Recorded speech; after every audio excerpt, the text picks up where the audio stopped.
Howdy, folks. This episode of the Nature's Darkest podcast was recorded on the 23rd of June, a Saturday, at the witching hour, midnight. It's a nice clear night. We're sitting here sipping on some coffees. This is the Nature's Darkest podcast. I'm Kain Bennage. This is Kevin Bennage. And today we're going to look at Ghosts 101, the introductory course, as a good first episode to this podcast.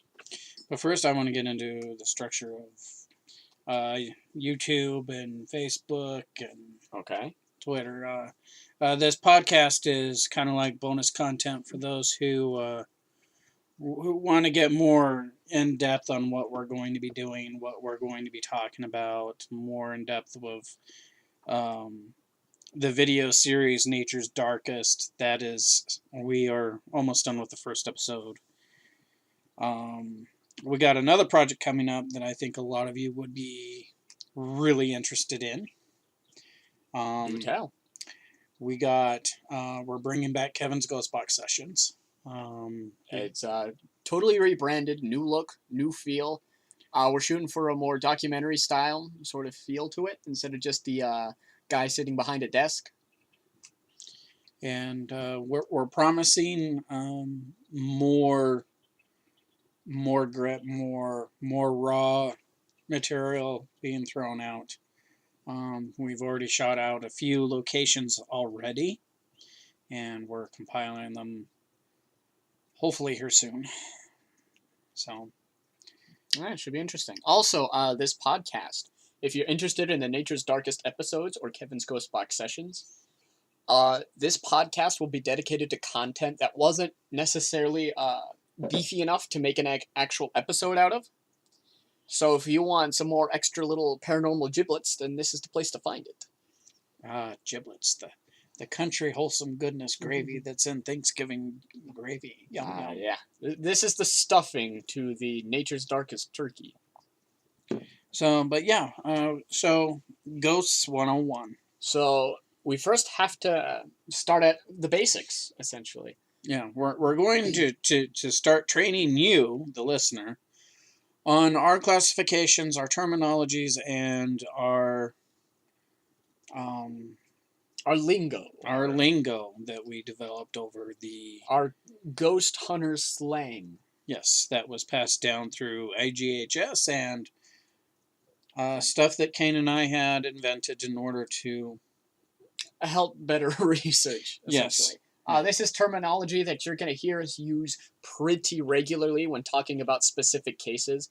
So this should be a good course for you if you plan on continuing to listen to this podcast. So first, we need to decide what in the heck is a ghost. A ghost, through the terms of IGHS and probably a few other paranormal societies out there, is... it's a remaining soul. It's a remaining of a intellectual being that still remains on this planet or this plane of existence after physical death. It is your... basically what a ghost is basically it's you. You look the same. You'll feel the same. You'll think the same. You'll carry your moralities, your mannerisms, your pranksterness if you have one. Your desires, just about everything carries over. Your likes, dislikes, smoking, drinking, all your bad habits, all your good habits. Yeah, you really don't, from our research, you really don't change once you ascend into ghostiness. You just kind of stay the same, except you're not limited to a physical body anymore. It's pretty much just the mind extraditing itself from the body. And it's like, even your speech patterns will still stay the same. And your vocal points will also stay the same. However, when it comes to your look, ghosts can like manipulate their shapes to coincide on whatever they need to do as... whatever. Yeah, like I said, you're not physically limited any longer. But most of the point is where you go to you're most happy, where you're happiest, the most point of your life. You will get. I mean, you can change your clothes to however you want. Ghosts are not always, they are not this white sheet cladded, chains rattling things that go up and down a hallway and go, ooh. Here's an interesting tidbit. Do you know how that stereotype started? It was in stage plays originally. How it was done in Shakespearean times was a ghost was represented by a person in armor. However, this was changed around the 1800s because they realized a person clanking around in a giant iron suit kind of, gave them away. And so to make them quieter and to make them more mist-like, they hid them under a sheet. And this is where the whole thing started, was from stage plays. And also, the pepper ghost effect was also invented at the same time, where a lot of the hauntees, the actual haunters that are in the Halloween haunted house business, actually perform the pepper ghost effect. I actually recommend you Googling it or whatever to, on your own time to pull that up. That's your little Columbo work there for you. That's your homework class. But getting back to the topic of ghosts, so we know what a ghost is, but how do we hunt them? How do we catch ourselves a ghost? Well, with new technologies coming around the corner, it's easier for people to basically capture evidence. I mean, you personally, I was always a big fan of EVP, electrical voice phenomena. For those unfamiliar, describe EVP. Basically, EVP, what that is you go around with a tape recorder or a digital voice recorder. Or your cell phone, because the best one I ever got was on cell.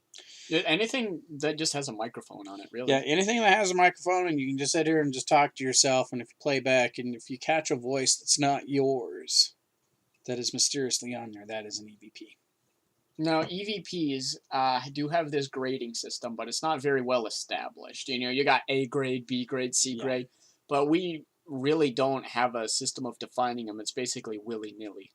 Some paranormal groups out there do have the grading system, but it's still, it varies from researcher to researcher. We're living in a time of paranormal science where not everything is defined yet. We're still definitely in the Wild West of ghost research.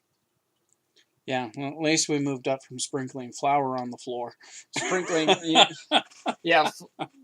salt or flour on the floor to see if we could pick up footsteps in conducting seances. Which most of those were actually scams, you know that? Yeah.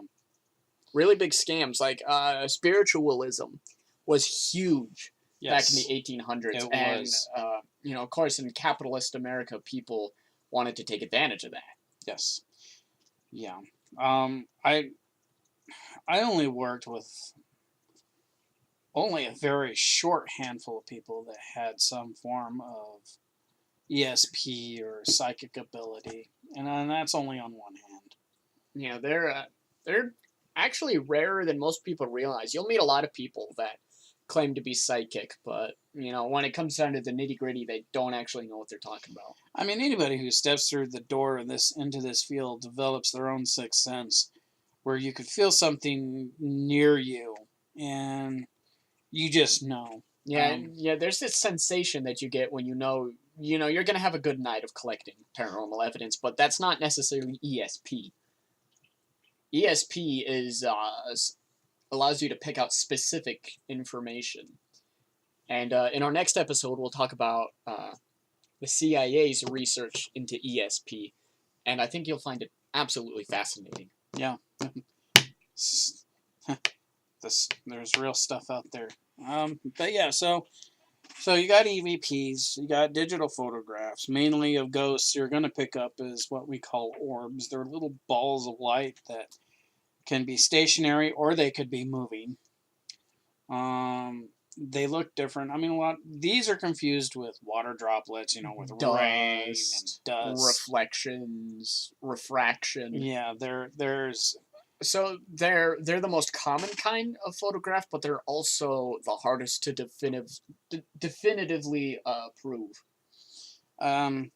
Because in order to prove any sort of evidence, you have to rule out every, canonically scientific thing that it could be. And it's always the most simplest one you have to rule out first. Yeah. But it's like, dust particles. I get so many photographs of saying, "Hey, I got a bunch of ghost pictures here, and look at all these ghosts in this picture." And I'm like, and it's always in their dirty basement. They're kicking up, or down in a cave, or it's in a dirt road, or it's in their attic, and you can see the insulation exposed. The second one, before we move on, with orbs, to define an actual orb, usually they're either stationary or in clusters of about 2 to 3. That is how we see them most commonly. But also the orbs, actually true paranormal orbs will have a different look about them. They'll be much more defined. They'll have more defined edges. Yes. Water droplets or dust, you'll have the bright center, but they'll kind of fade out towards the edges. Paranormal orbs will be very clear in their shape. Yeah. In fact, most of the time, the edge is brighter than the center. Yes. Usually they're white, but if they're colored and seem to emit light, we call that supercharged orbs. And that just means there's more energy being output by the orb. Yeah. So ectoplasmic mist. Yeah, that's the next step up. It's similar to an orb, except it's not shapely. It's kind of like someone takes a breath of cigarette smoke and exhale it in front of the camera. Yeah. Right before someone takes a picture, but unlike actual traditional smoke, ectoplasmic mist is more fine. It's more spread out. It's feathered out. It looks almost painted on. Almost. Yes. But you can't paint something onto a raw photograph. But we got a picture out over by an old abandoned town. It's since been demolished. So we just saw foundations and abandoned train tracks. And we got a very good picture of some ectoplasmic mist. It looked like somebody took some bright pink and painted it across the top of the screen. But of course, that was just a raw photograph. Yeah. And, sometimes you can help me out with the determination because my mind is not with me, but like an ectoplasmic mist where you get to see faces and stuff like that. What is that? What is that where the human brain is trying to comprehend? That's pareidolia. We do have to be careful about that because the human brain is super good at finding faces where faces really aren't. As in, like, the face of Mars. Yeah. That turned out to just be a large rock formation that we just mistook as a face. I still believe in that, though. Okay. All right. Okay. All right. But that's for another. That's for another podcast. That's going to be a fierce one. And the third picture that you'll be getting is the most rare, and that is the full body apparition. Well, you can get partial body, or even partial. Partial body is just like a face. We got one in a sugar factory. We won't name it, but we saw one where we saw this blue mist in the middle of a dark room that had several faces in it, which is surprisingly common. You see more than one face in a single apparition, which maybe that's just pareidolia, or maybe that's due to some kind of phenomenon that we don't yet understand. But, it's when you get that picture, you get the video of the full body apparition. And that is the gold mine. That is the, Yeah, we got a full body apparition from that sugar factory. Now, we got more than just that. But still, I mean... we got one in our local cemetery here. A gentleman who looked like a Catholic priest appeared next to a tree. Of course, we were the only ones in the cemetery during that particular time period. It was late at night. And the reason ghost hunters go out late at night is not just because it's spooky or you're going to find more ghosts, but because you're more likely to be left alone, in all honesty. Yeah, it's like, ghosts don't have they don't have a reason to care about time. Yeah, you can have paranormal events and sightings and witness and whatnot, during the day, but we hunt at night because if you get a mysterious light source in your photograph, it's a lot less likely to be the sun reflecting in some weird way. And it's also what, the late Dr. Father David Oster, he says that the reason why that is because most people work during the days, and when they're home at night, then that's where they, get to experience the events, but the paranormal events happen. But the paranormal events can just happen anywhere. Your ghosts probably aren't going to follow you to work. I don't imagine why they'd find that favorable. I mean, some would. Yeah, they follow you home. Workaholic in life, workaholic in death, I suppose. But yeah, they follow you. They follow random people at home. Yeah. So that's another thing is that most hauntings are they're not because someone had died in a location. It's just because it's just I guess my house is haunted now. Oh, well, I see the Mr. Smith here. He comes to church on a regular basis. He reminds me of my family. I'm going to go follow him home. I might as well hang with him. A new family's infested my house. Yeah. Honestly, on a personal level, even our house that Kain and I are currently living in is haunted due to that same fact. Just, we're going out looking for ghosts, and, when you're looking for something, you're bound to find it, and with ghosts, they think, oh, this person wants to talk to us, and so, hey, so this particular soul had decided that she was going to follow us home. We determined it is a female, and we gave her the name Samantha, and she even haunted us in our previous. Yeah, she's haunted us since I want to say 2010. Yeah. And she's been a constant, and we just kind of adopted her as our own family. And yeah, sometimes she'll open the door or she'll knock something off the table. And yeah, and I just kind of accept it. She'll kind of poke her head around in your peripheral vision, and she'll make her presence known, but she doesn't bother us. Yeah, she doesn't even bother our dogs. Yeah. The dogs are exceptionally calm whenever there's any sort of paranormal happenings, which is actually kind of unusual. Dogs usually don't like to experience the paranormal. Well, it depends on the dog and the conditioning of the house, and if the alignment. And things just line up right. I guess our dogs just don't freak out. But yeah, so after paranormal, okay, so we're kind of going off a little.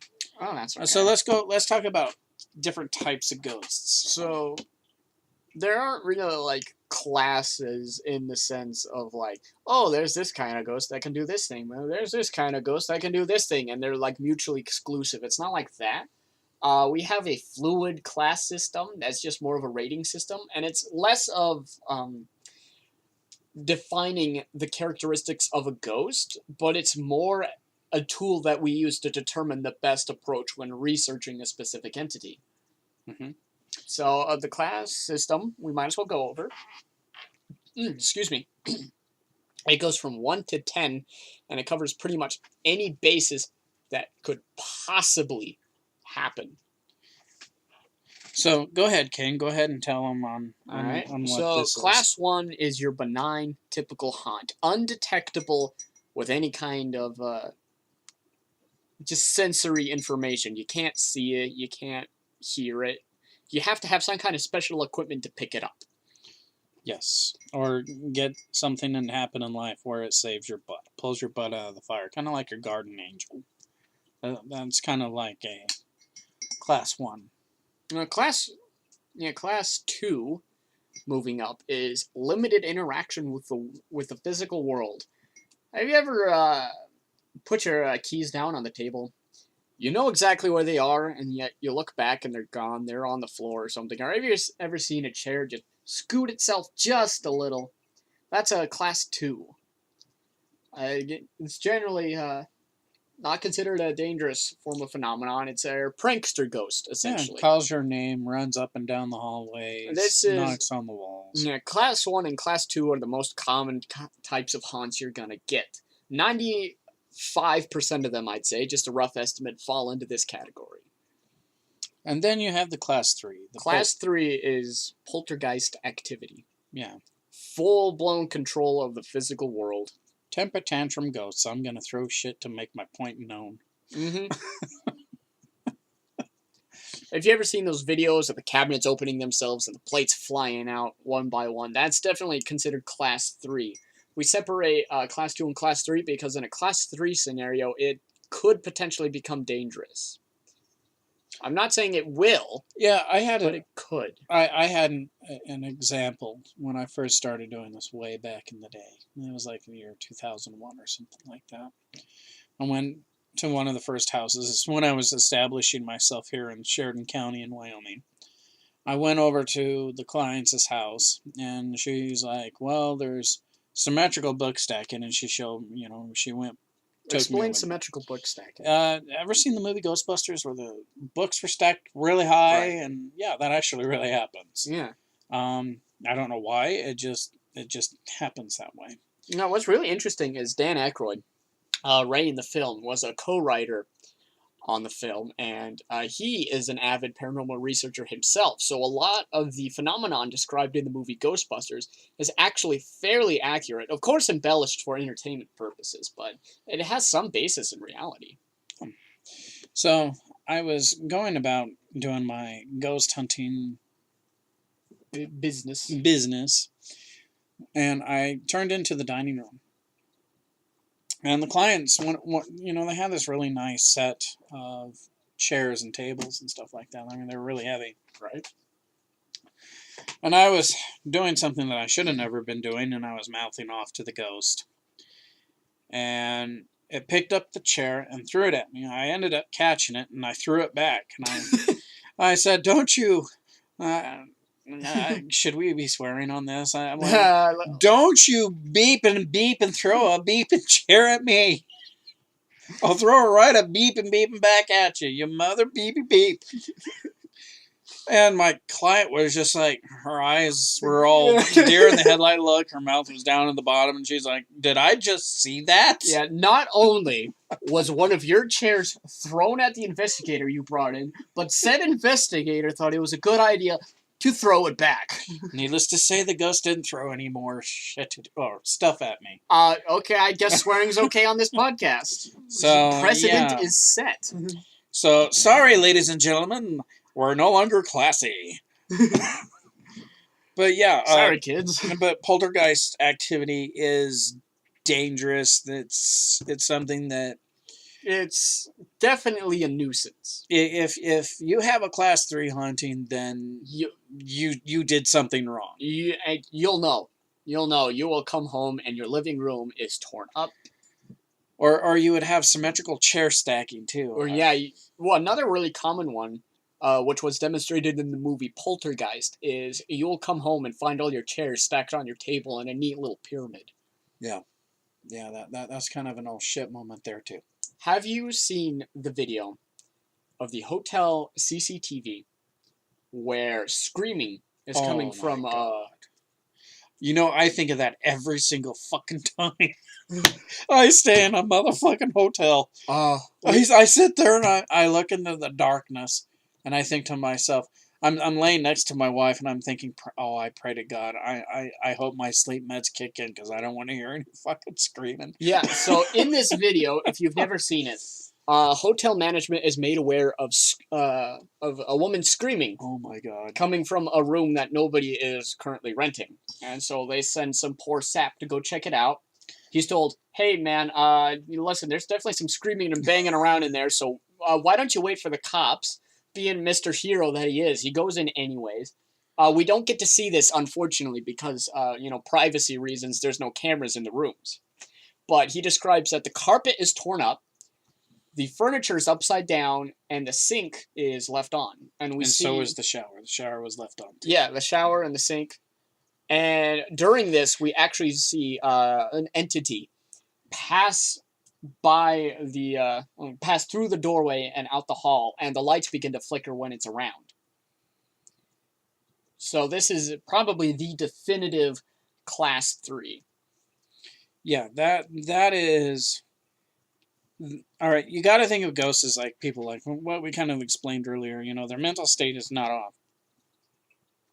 The amount of panic that was going through that person's mind, or that entity's mind, when all that was going on, Had to been horrible. Had to been torment. Torment itself. So, but yeah, let's continue. So you guys got a good idea what a class 3 is. So Yeah, class 4. I suggest you find that video. Just look up Hotel CCTV Ghost on YouTube. You'll probably wind up with it. It's got the little quad angle. You know, you got your 4 different shots. One of the pool, one of the lobby, and it's set in this weird green color. I assume that's added after the fact for effect, but still, it's a very chilling and, as far as we can tell, convincing video. Yeah. So class 4. Class 4, you're beginning to get into limited physical contact.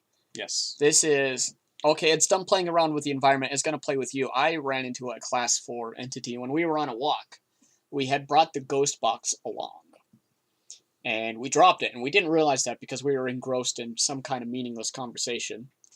And I felt something tug at my elbow several times. And it was a pretty rough tug, too. Like, it jolted me out of whatever mindless state I was in to not realize that the ghost box had been dropped. But of course I didn't know we dropped anything, so I just thought, there's this weird spasm in my elbow. We later come back to the spot, and the ghost box is still sitting there on the ground. Luckily nobody saw it and ran off with it.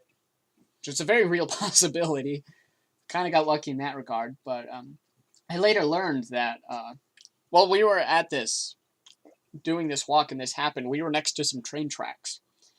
And I learned through various sources that at these particular train tracks, a young man had committed suicide there by jumping in front of the train. So, weird coincidence maybe, or is there something more to it? Well, here's the thing. If you're going to go out and you're going to establish contact, be careful what you ask for because you'll get it. Right. I was up at our local cemetery here a few years ago with my wife Vanessa and another friend, and we were doing training exercise, and because you have to know what you're doing, you got to know how to handle the equipment, you got to know how to handle stressful situations. Well, I was by myself, and I was going right next to a dark road in the middle of the cemetery, and I'm like, oh, will you please interact with me? I really hope that you do. Well, then I got grabbed and I screamed like a little girl. When I played it back, you hear, I will interact, and an evil laugh. And I wouldn't call the laugh evil. It was more mischievous. But yeah, you hear this woman's voice come through and like, oh, all right. And I actually played that sound file on some of my old seminars that I used to do. Right. Speaking of, we're planning on doing more seminars. Come to them. Yes. You get to see a lot of cool stuff. Well, you'll see us dancing around like fools. Yes. But yeah, class 4 is basically you're starting to get touched a little bit more. Yeah. These kind of experiences make for great evidence, but they're also kind of hard to keep track of in terms of believability. Because any old schmuck can go, whoa, something just touched me, and you have to take them for their word. So you really got to be careful about who you trust on that one. And then it increases after class 4 would be class 5. Class 5. There we go. Halfway there. Class 5 is basically anything could happen. Physical harming type of condition. Like this is we're biting, scratching, hitting, slapping, punching. We are in dangerous territory. There was a class 5. I forget where this is. If you know the name of it, you can help me out on this. Shows how well studied we are. So there was this case of an elderly man who haunted an attic. And this was over in California. This was back in 2003. Yes. I know which case you're talking about. And paranormal researchers went in and began antagonizing this pretty well-known spirit, well-known to be violent. And they something you should never do in a paranormal investigation, they let a member of their team go up alone. And when he didn't come down for a while, they went up to check on him, and they found him strangling. Someone had fashioned a noose, and he somehow wound up in it. He didn't know how it happened. He just began strangling. We'll go more into the rules of doing paranormal research without getting your ass in trouble. Yeah, because you can. If you do it the right way, though, it can definitely be a fun experience. And it's very rewarding. I mean, we've for the videos that you're about to see on this Facebook page and on our YouTube channel, you will see on how rewarding it is. I mean, we had a group. We've turned a group of people who are non-believers in one room, about 6, 7, 8 people, into non-believers into believers in just a minute. And you'll see that it's the way that you conduct the investigation. But we'll get into that. We'll come back to this later. So we have Class 5. You're breaching into dangerous territory, and now we're breaching from Class 5 to Class 6 from can happen, but you probably won't run into it very often, to this is a pretty rare case, starting at Class 6 and going up. Yeah, this is being sexually molested to... Oh, that can still be Class 5. Class 6 is physical manifestation. To what degree, though? I'm going to test you out here. It can be to a little bit of a degree. Partial physical manifestation, like the whole entity isn't physical, but it can leave physical traces. Something you can collect, something you can sample. Like? Ectoplasmic residue. Yes, folks. Basically, Ghostbuster slime. Yes, the stuff is real. When I first... It's not that common to run into, though, unfortunately. Ectoplasmic residue was actually photographed evidence back in the 1920s during the spiritual movement. That, back during the seance times, it would be coming out of their ears, their mouths, the nose. If there is an orifice, it's going to be coming out of it. Woo! The case that Kain was talking about where the guy was hung, well, after when the investigators came back down, the walls were bleeding, not of blood, but of this goo. And they took it down to the University of California, and they tried to identify this residue, and they could not identify it. It was an unknown material makeup that they just never seen it before. This is something that chemically we don't find on Earth, really. No. And it's interesting that it's solely produced by paranormal encounters or entities. And we still don't know on how this stuff is made. I mean, we kind of have a theory, and I mean theory by a loosely theory, on what the soul is really made up of. But there is no hard scientific evidence in what this stuff is. But the Class 6 is, it's leaving this unknown substance because the manifestation is so prominent and so potent, it just knocks a hell of a hole through whatever dimensional door it is, and it's here. It's wanting. It's desiring. It's yes. It's yes. Yes. I like the phrasing. Class 7. Class 7 is full breaching physical manifestation. I almost forgot the word for that. We may have a Class 7 haunting our very own municipal cemetery. Ooh. The famous It. Yes. The Class 7s are more rare than anything else. The Elemental It in Leap Castle. I'm sure like every county cemetery has a form of an elemental. Describe elemental, because it's not the typical thing we think about when we hear the word elemental. We think, oh, this is a being composed of water or fire. Fire, no, this is not Dungeons and Dragons. Describe, por favor. When we say elemental, it could be a number of things. Usually it's a more close to an example of a physical undead, more than it's a ghost. It's more solid. It's more, you can literally be able to push it back. You can, smell the odor off of this thing. You can, basically the old woman from The Shining.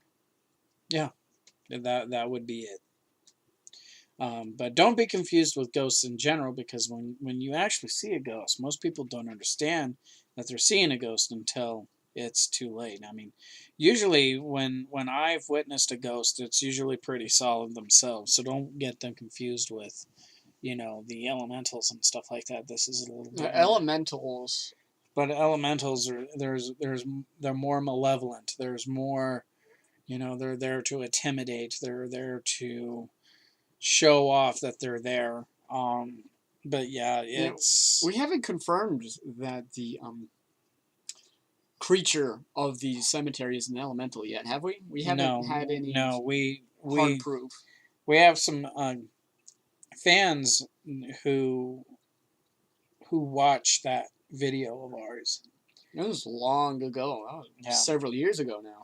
But one particular fan is like dead set of coming up to Sheridan and wanting to go out and wanting to track down it regardless of the circumstances. But the urban legend, here in Wyoming, that the elemental it was strong enough to scratch up a hood of a car, and it's the reports of it sound less like a ghost or a undead being and sound more like cryptid. Like you hear this kind of thing with like Bigfoot reports. But yeah, so Class 8 is more solid, more malevolent. They also generally go up in size. Class 8 doesn't necessarily mean anything physical. Class 8 is just... It can also encompass a very large manifestation. Think the ghost train.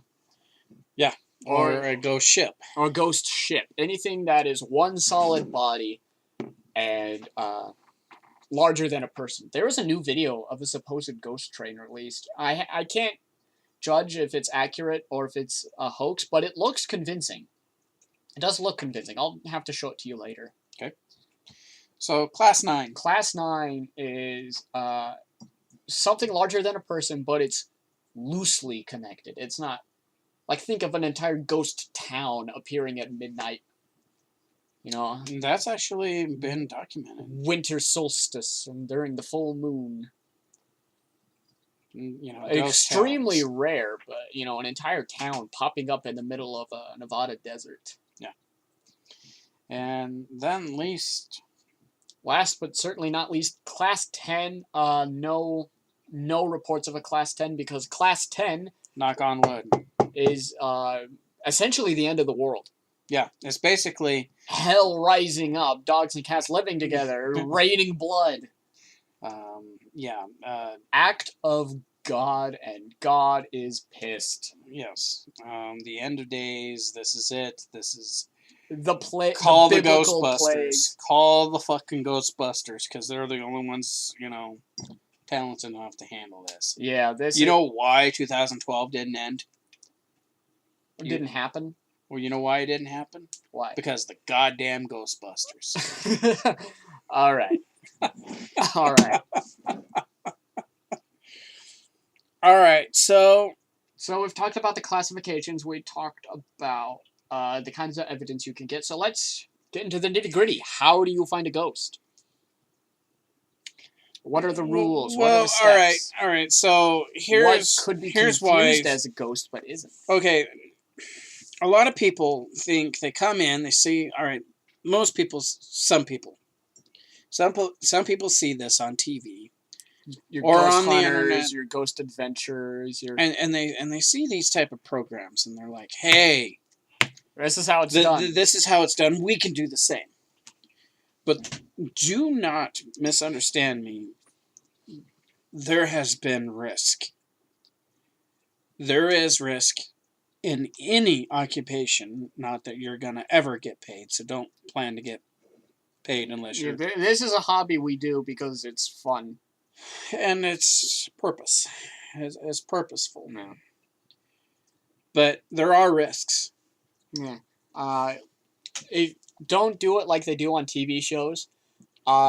Even if you do go around yelling and screaming, saying, hey, come get me, you're not going to get the breadth of evidence that they're going to get because, of course, like I said, it's an entertainment product. They have to embellish a little. If you are going to be doing this, Just act like... IGHS was one of the first international groups out there that was laying the foundation on how to do professionally and decent paranormal research. They had what was called standards and protocols.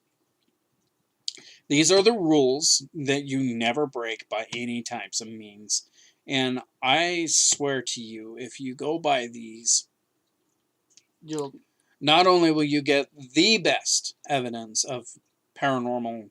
the paranormal world has to offer, but you'll be able to do it in a safe manner. Safe manner, and you will stand out from the rest of the crowds. Okay. Rule number 1. Big one, just don't antagonize. Yeah. Show honor and respect. Seriously. Like you're just looking for people where people should not be. Don't go around and badmouth them. Ask them to perform. They're not circus animals. Don't sit here and pretend that you're going to commit suicide and expect a response. What was that about? Do tell. There was a group that has their own YouTube channel that felt that in order to produce a response from this entity, this gentleman was going to go around and pretend he was that entity and he was going to commit suicide. No, that's just bad all it's around. Classless. Yeah, just don't do it. You'll look like an idiot. You'll feel like an idiot, and whatever you come out of it, you'll never be able to use for any type of research. Always show honor and respect. Always ask for permission for the entity that you are wanting to take a look. Ask its permission if it wants to take its picture. I guarantee you, if you do that, and if it wants its picture taken, it will stand right next to you, throw an arm over you, hold a beer in the other hand, and say, "Cheers, mate." Like I said, they're just people. Don't ask them to perform. Oh, if something's here, can you please move the door, or can you move the chair, or... No, they're not there to perform for you. You're there to make communication. No, another rule, know your frickin' equipment. Oh yeah, that's a good one. If you got a new camera, play with it for a while. Get used to it. Know where the buttons are, because if something... Know what your equipment does, how it works, and why are you using it. I mean, if you're using some type of new experimental device that you devised yourself or someone else has devised, great. Yeah, let's be honest, it's half a paranormal research. Just get used to, running it efficiently rather than just, fumbling through the dark. Because I guarantee you, if you are running around the graveyard and trying to get EVPs and you're trying to record on a new digital voice recorder and you don't know the button functionality, you ain't gonna get it. Yeah, a lot of the technology that's in the field of paranormal research is experimental. You got your laser grids, someone up? We just heard a noise.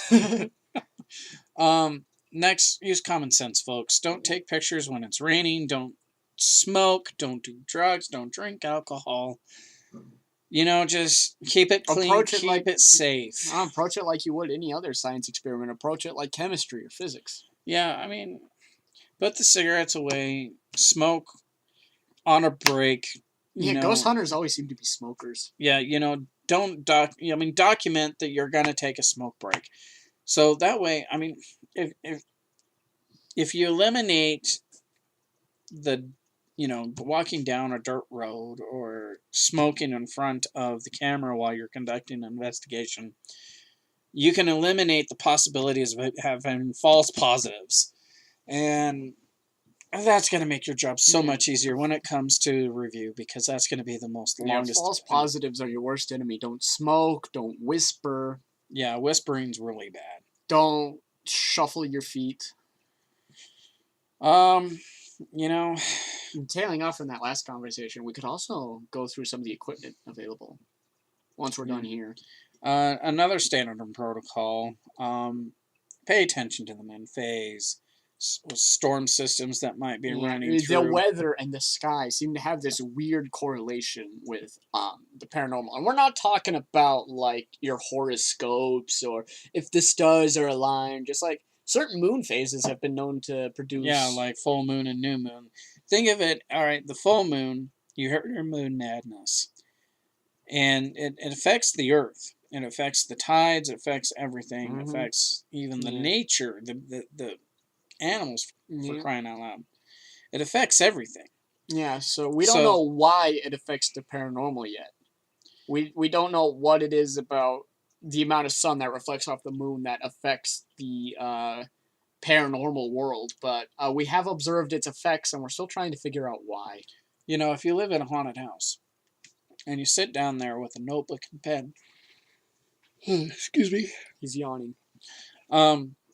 If you write down when all the paranormal activity happens, you'll notice it happens 3 days before, during the full moon, and 3 days after. Same thing with the new moon. Specifically, it will land like bam, bam, bam, bam, bam. And even like thunderstorms or electrical storms. Thunderstorms, yeah, or solar storms, especially. The theory behind all of this is dealing with the natural electrical magnetic field. Yeah, you're just pumping more energy into a specific location that spirits can use to feed off of. That's the working theory, anyways. Like I said, we're not anywhere close to a definitive truth in the world of the paranormal. And here's another thing. All right, most people go to an investigation and they're like, "Oh man, my flashlight just died, or my camera just died. I just put brand new batteries in." Okay, well, eliminate the true scientific theory on that. Did you get bad batteries? Does your flashlight just suck? Here is something for you to think about. Okay, if a ghost is out there consuming electrical energy from the wiring and the normal geomagnetic fields from the earth, why would it want to eat your batteries? You think that little 9-volt battery is going to give a ghost enough oomph to do something? I mean, if you have an EMF pump, that's a whole different story. Yeah, that's essentially that's ringing the pumping a car battery in the air. Yeah, that's ringing a dinner bell to an all-you-can-eat buffet. We'll go over the EMF pump and other forms of equipment. But seriously, people, think about this before you just automatically assume. It's just a theory. There's no real scientific basis. If you want to like throw something in the comments or something saying otherwise, that's fine. But really, people, there is no scientific evidence that the ghosts want to eat the juice out of your batteries. Yeah, we haven't found ghosts like to eat batteries. Always test your batteries, by the way. Yes, get a good battery tester. Because even if you bought like really good lithium batteries, they could still go bad. Yeah. Yeah, there's a whole bunch of equipment that you can invest in that have nothing to do with paranormal research that can help you so much. The battery tester, the carbon monoxide tester. Did you know carbon monoxide can cause auditory and visual hallucinations? Yes. So if you bring one into an investigation and you find out, oh, the carbon monoxide here is really high, then that rules out a lot of evidence. Plus, you just don't want to investigate somewhere that's filled with deadly poisonous gas. Yeah. That's another rule. Don't go into somewhere that's going to be dangerous, that's going to cause injury or death to you or your teammates. Yeah, be smart about it. If you're going somewhere that's filled with asbestos, wear some kind of respirator. If all else, just stick your nose under your shirt or something. You know, back in my day when I first started, we did this investigation at the Acme power plant. This old abandoned power plant sitting essentially in the middle of nowhere. It was full of asbestos. It was flooded. There was another house that we investigated over on Decker Row. There was broken glass and there's vines everywhere. There was a whole bunch of stuff on the floor. There was rusted nails. The wood was rotting. Yeah. You know, you don't need to go into these abandoned derelict places to find a ghost. Most people use ghost hunting as an excuse to go into these abandoned derelict places. Yeah, and another rule, another standard protocol: never, ever trespass. Because with you spending all that money on that equipment, I seriously doubt, baby, you're going to be able to afford bail. Yeah, they'll spend hundreds of dollars on these little fancy boxes and doodads, and then suddenly they get arrested and this infrared and 3 levels of UV camera. Oh yeah, it's gonna pick up the next ghost and put us on TV. But we're gonna have to go trespass. No, done. You just common shoot sense. where you're comfortable, shoot where you're allowed. If you know the people or the owner of the property, you can go ahead and ask. Just go ahead and ask. Like, sir, even if you don't know them, just asking is a surprisingly high success rate. But here's the thing: if you use the standards and protocols that was set by IGHS way back in the day, and you use honor and respect, and you build yourself that reputation. Because, okay, let me give you an example. We were just over at Lovell. Right. And I walked into the bar, and I introduced myself, and I talked to the owner of the bar, and she thought I was just I'm just going to sit here and provoke the spirit to do whatever. And I'm like, you're welcome to follow me. You're welcome to, do whatever you need to do. If there's something that you don't want me to do, I gave my line. And she's like, all right. By the time I ended that preliminary investigation, she was really shocked on how well that I was respectful, and I was honoring them, and I was honoring the people that I was, the ghosts. And she was like, she was really worried that I was gonna come here and cleanse the place and deliver the souls to the white pearly light. And no. Yeah, we made a really good friend in the process. We did. And if you show honor and respect, I guarantee your reputation as a paranormal researcher or ghost hunter or whatever you want to call yourselves would be more fair off. It definitely helps. It's a career accelerant. Getting into my career, I've done it 15 years professionally. I stepped out in 2012. Did my exit in 2013 with another group. And then I come back in, and it's like, as soon as I decided, all right, Kain, he convinced me to come back in for the summer. All right, I'm like, okay, I'm coming back in. And not even 5 minutes after when I made the announcement public, I was getting all these invites about people, hey, you should go here, you should go there. And that's how we ended up with Lovell on that side of the state of Wyoming.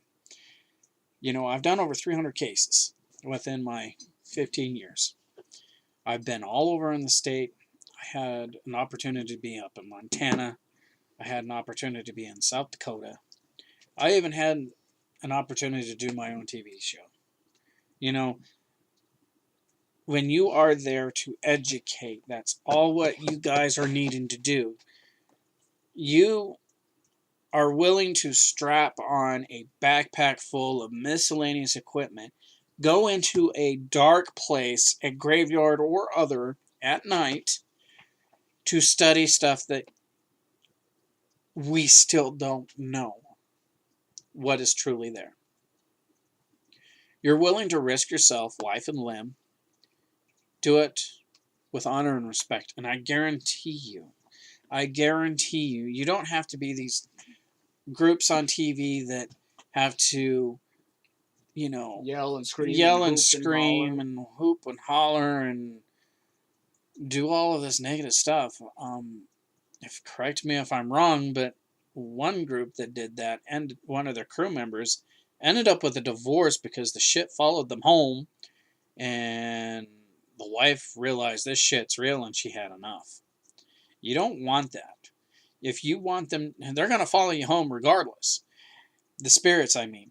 So if you are going to be this nice, wonderful, respectful person, of course they're going to come to you, and they're wanting to help you do whatever they need to do.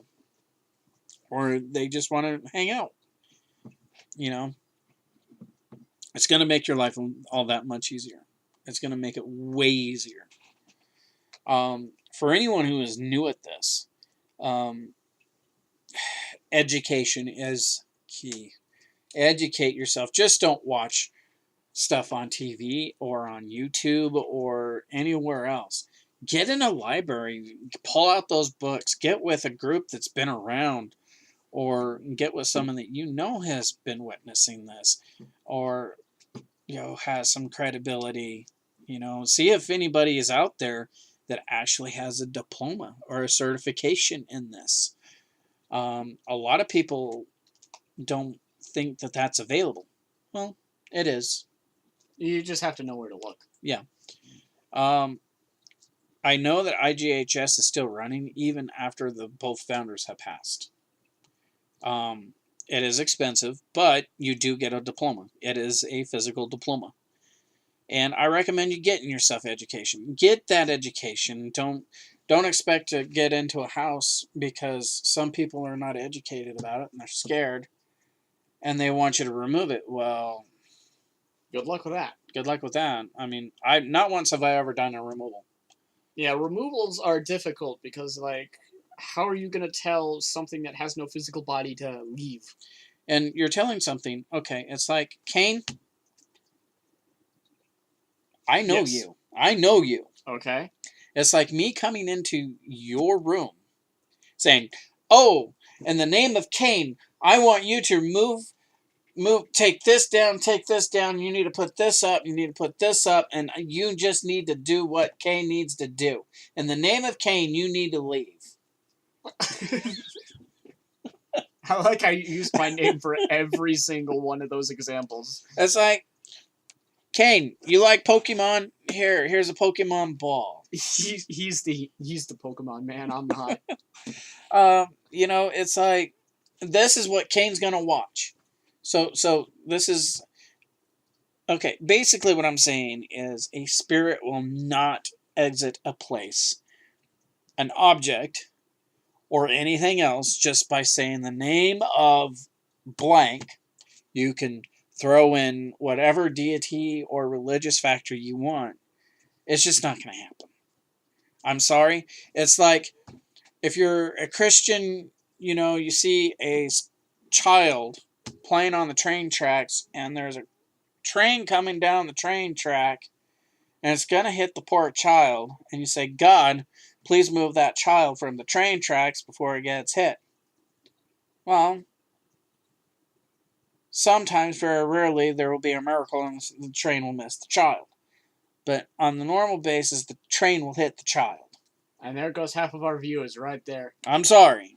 but the thing is that by asking a divine religious figure to come in and to tell, or you to ask what the spirit would do, it's just rude.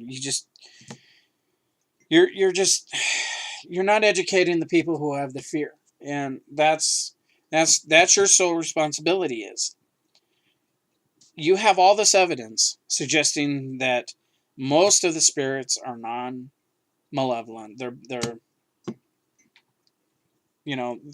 good people, right? And most people, when they fear what they don't understand. If they don't understand it and they can't put a name on it, they automatically demonize it. Hmm. And even Dr. Father David Oster, he was a Catholic priest. For crying out loud, he was a Catholic priest. And he realized that there was some stuff in the Catholic Church that he wasn't really agreeing with on what he was seeing out in the real world. And this is how he formed International Ghost Hunter Society. It was formed by the late Dr. Father David Oster. That's why I say Dr. Father David Oster. Imagine carrying that many titles. The guy was a freaking genius. He really was. Him and his wife, may they rest in peace. They weren't out to They were out to educate the people on what was really there. They did over 600,000 investigations worldwide. Sounds like we got some catching up to do. There's no way we're going to be able to catch up. This says you. I mean, watch me. I mean, these people trained other people throughout the entire world, and they set out under IGH. I used to have an IGH uniform. The only reason I never really associated with IGHS is when they started going over my dick is better than your dick with ghost hunters and way back in the day, and they were saying, well, my penis is bigger than your penis. Well, yeah. Tips for new ghost hunters: don't go against celebrity ghost hunters. Ghost hunting is still definitely seen as like a rock star sort of like. Okay, here's the thing in general. There is no such thing as territories. You ain't going out there pissing on a town saying, this is my territory. No other ghost hunter group is going to come in my territory. Work with other people. Work with other groups. Work with organizations. Yeah, if somebody tells you that you're in their territory, just tell them to shove off. Yeah, this is the United States. You have the right to travel and go wherever you wish. Ghost hunting is no different. Again, show honor and respect, and other groups are going to be more than willing to work with you and share, their cases. Because one case that we did just recently over Level, there was another group there. They asked, hey, can we tag along with you? And it was these two lovely girls. And, forgive me, I can't remember. I'm really horrible with names. So I apologize if you're listening to this. You know who you are. I apologize. I'm really bad with names. But these two wonderful gals, they were over at Byron. They staked out. They started, doing their thing, and they've dealt with the community a lot. They worked really hard. Building up their own brand and doing their own investigations. I mean, these two girls were completely outstanding. And, they were very polite. They came up to us and say, hey, can we team up with you? And me and Kane just kind of looked at each other and we shrugged. So, sure, why not? More people the merrier. And they came in, they had all the fancy equipment that we'll go over. Yeah, and, it's... And like I said, please forgive me, ladies, if I forgot your name. I know I'm friends with one of you on Facebook, but I'm like really horrible with names. But anyways, these two girls were absolutely phenomenal. They were very scientific. They were open for suggestions. They were brought up suggestions to us. We definitely wouldn't collaborate with them in the future if they so wished. Yeah. Their group started with a P, if I remember right. Kind of had a tree logo. Oh, we'll figure it out. Anyways, I'm sure we got pictures of them. And please forgive me, ladies, for not remembering your name. Don't take it personal. We will add your contact information in the comments down below. But anyways... So, before this drags on too long, we should probably go over the equipment. We're already at an hour, so let's... All right, so standards and protocols, we'll probably come across more of them a little later, but let's go with... let's start with communication. What is used to record and directly communicate, voice phenomenon. It's up, basically your equipment is what your budget is. Yeah, don't buy equipment that's out of your budget. If you have a nice, healthy, fat budget, and you want to spend it on ghost hunting, I mean, go ahead. The more equipment you have, the better set you're going to be, especially if you have a large group. But, I personally, I still have the old high 8 analog night vision Sony camcorders. I have like 4 of those things. Yeah. And tripods. And, it just get what you can afford. There's many types of... Yeah, let's start with the easy stuff. The affordable stuff. So you got a DVR. Yeah, a digital voice recorder. Just your standard fare. This is meant to record memos, but hey, you can go Sonic. It works well. You can also use your cell phone to record some of this stuff too. Yeah, if you just have a cell phone, that's your piece of equipment. Go for it. You also have... he's had a lot of success with cell phones. I personally have not. So, I guess it just depends on the cell phone, too.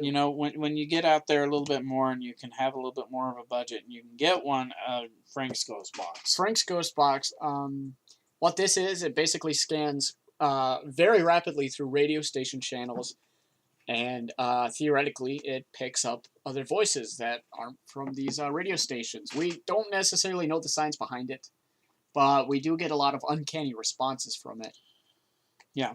I've contacted spirits from the Titanic to uniting loved ones. Yeah.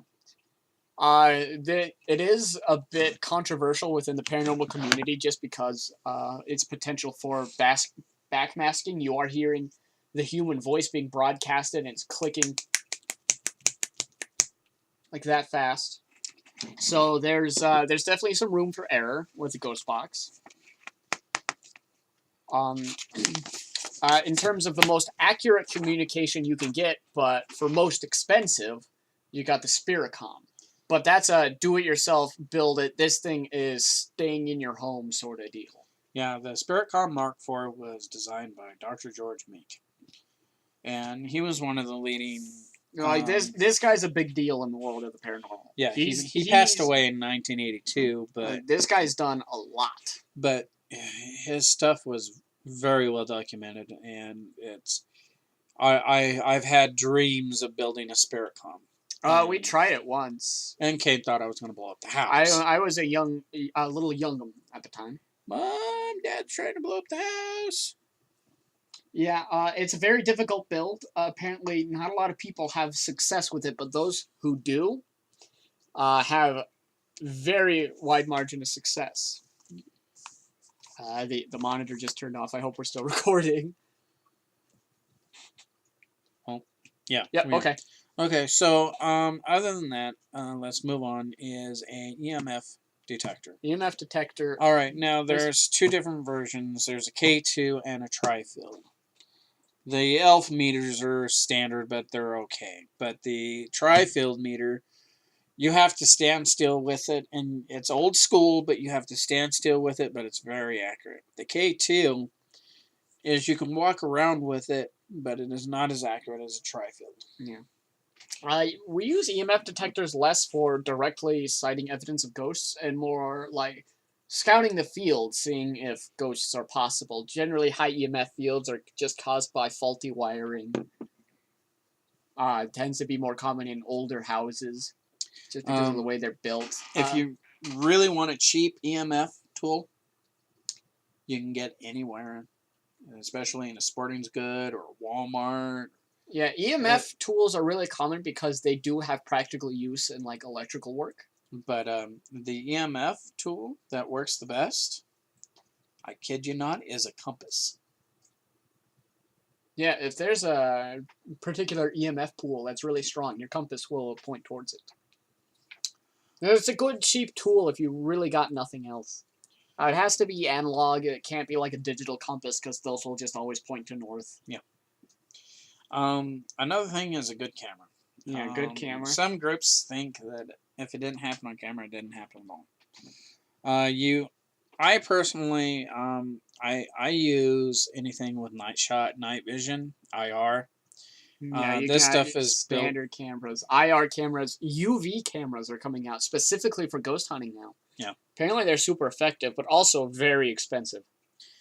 But if you want a good fashioned Sony High 8 IR camera, go garage sale shopping, because handheld camcorders are the easiest thing to run into at a garage sale. And you'll be able to get a really good deal, too. Also, if you have a lot of money to spend, you can invest in a thermal camera. This will get you excellent evidence, but like I said, very expensive. Same type of technology, but a thermal meter or a thermal device where you can shoot like a phaser gun or something. Maybe you can build some kind of camera contraption that does the UV, infrared, and thermal all in one.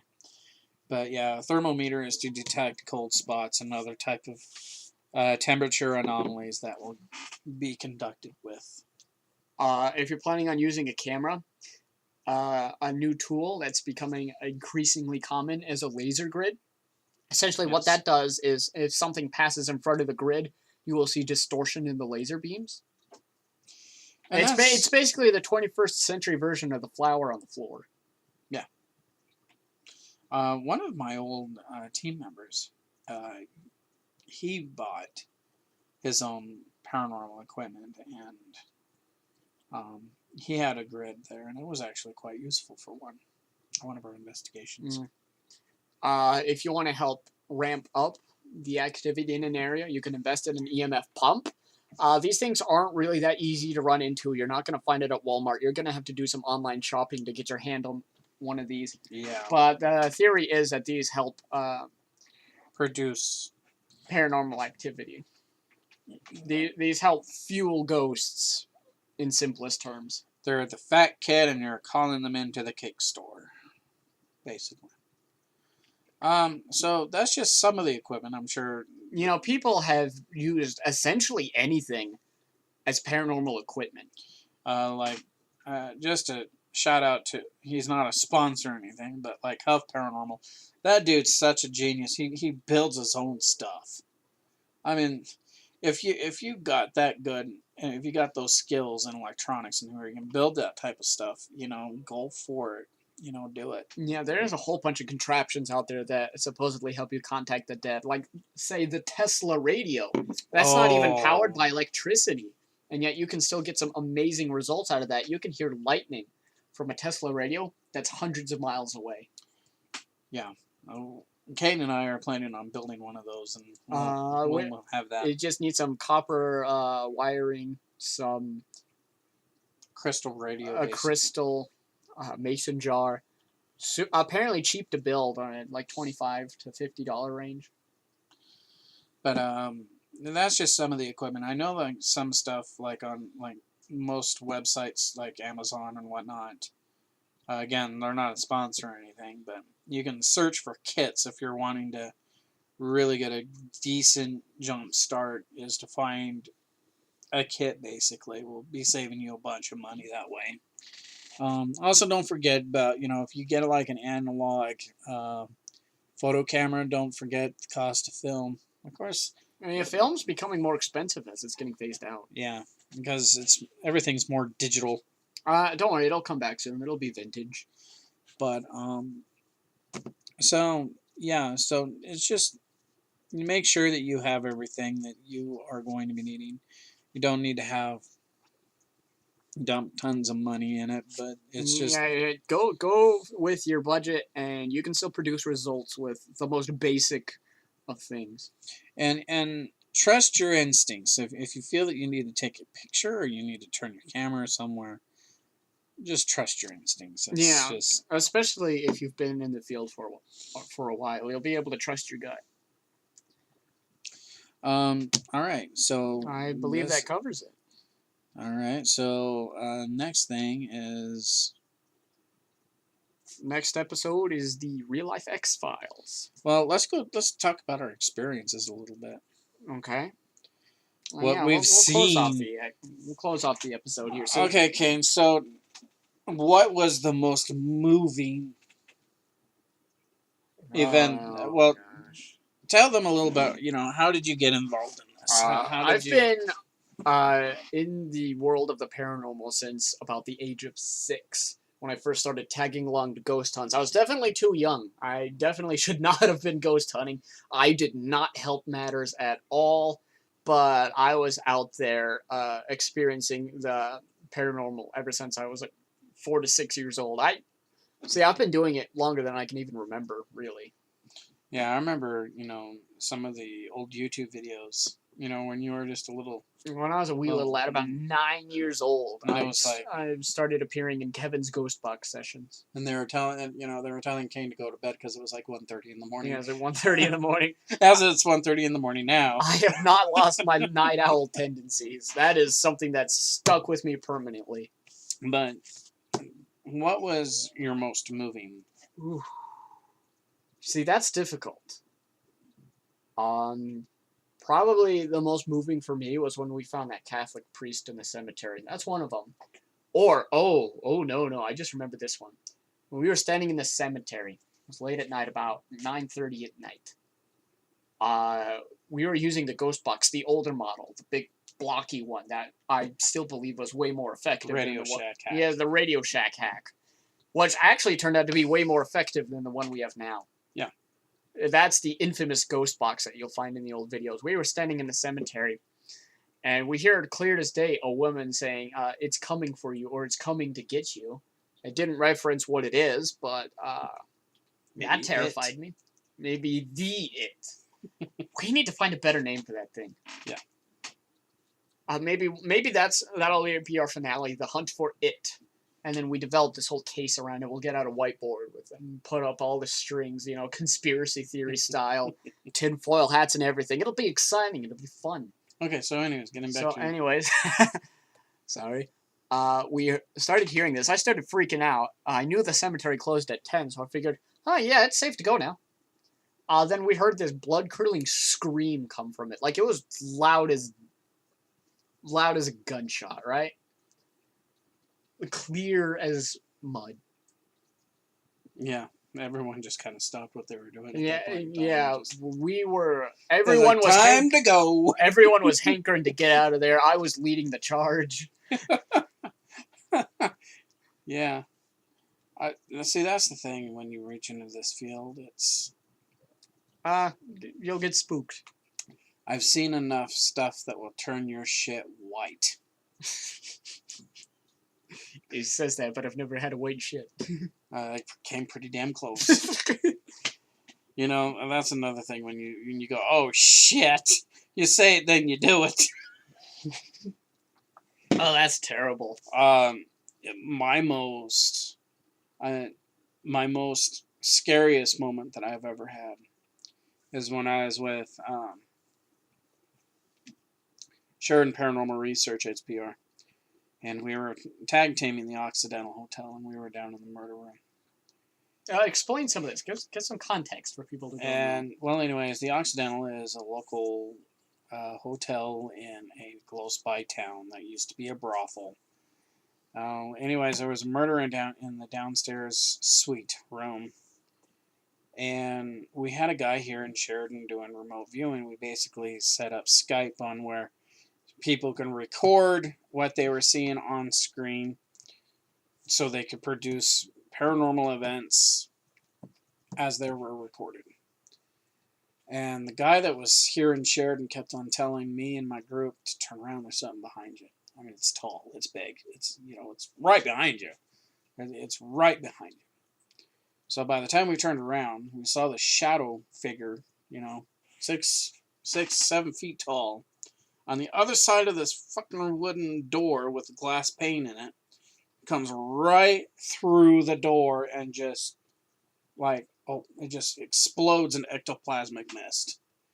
And two of the people that I were with stood up, jumped out. I was halfway frantic because I saw the shadow person just... With your own two eyes. With my own two eyes. I mean, this was a full body apparition. And this is extremely rare. Yeah. We should preface. Yeah. And so we went out. I was smoking at the time. And we went outside and we radioed SPR saying we saw it. They had a press guy with them at the time. And these two ladies had to regroup. I mean, it shook them down to the core. I believe they permanently left the group, didn't they? Yeah, shortly after that, they left the group. And this was the same investigation where I ended my... Yeah, this was my exit one here. And it killed your career, too. Well, it didn't. My career was already going out because of my health. Right. And this was the last one. This was... I felt that my career ended on circumstances that was beyond my control and, unfinished business for me. Right. But when SPR came down, I mean, another time is when me and another story about me and SPR teaming up, I accidentally recorded, these beings on the stair of a local bar. It was supposedly haunted. And Lord and behold, we got two apparitions sitting, looking at me, and then they turn around and they go back down the stairs as soon as I was approaching them. And I was, recording them by accident. I wasn't purposely. I couldn't see them or anything, but the camera picked them up. But there's so many. There's just so many. Yeah. You get that with 300 plus cases. Yeah. And, I'm surprised that I don't have PTSD out of some of this stuff, because it's like, holy shit. So, but anyways, I think that's it for this episode. That about wraps this episode up. If you're still somehow listening, thanks. Yeah, no, we love you. Why don't you share this video or podcast? We would really help our cause of spreading paranormal education across the interwebs. And we do plan to do this on a regular basis, maybe. We're hoping, the hope is, and I'm going to make sure we stick to this, is weekly episodes. So this is episode 1. And I hope you join us next time for the real X-Files. So this is Kevin. This is Kain Bennage. And thank you for listening. And this was Nature's Darkest. Sweet dreams.